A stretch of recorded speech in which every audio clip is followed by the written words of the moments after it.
Okay, so the question has come in that a team needs to be self-managing in Scrum, but what happens when your team is not, and you need to try to nudge them in that direction? How do you approach a situation in which managing Scrum, in which you've got teams that don't self-manage yet?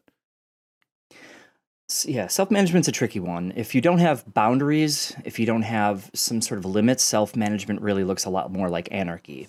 And so Oh, let's assume we're going to use the Scrum framework as some sort of a boundary, but okay. also we're going to use skills as another boundary. You're not going to bring people onto your team that don't know anything about making the product that you're making. So we've got qualified, educated people. We're using the Scrum framework. Now what? The next ingredient you're going to need are goals. If people don't have goals, what are they self-managing around? Just go create a solution, but for what purpose? If they don't understand the purpose, they won't have the ability to make trade-offs, and so they're going to ask you for perfect requirements.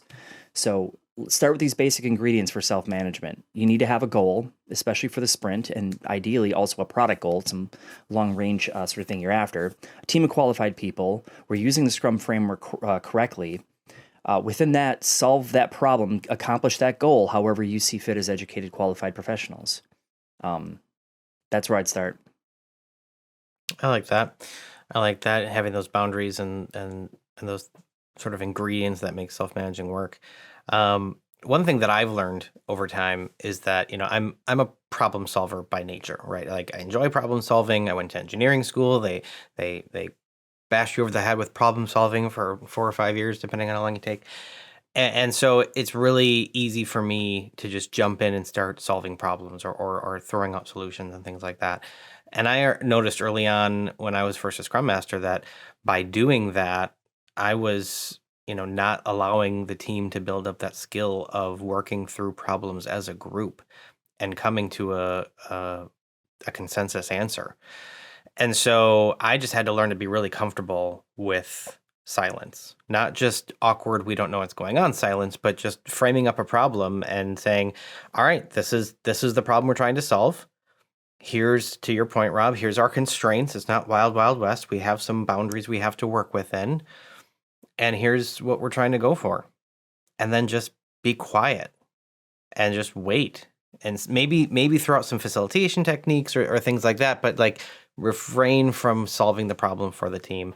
And 9 times out of 10, they would fill in the gap and step up and start to solve the problem and self-manage their way towards a solution.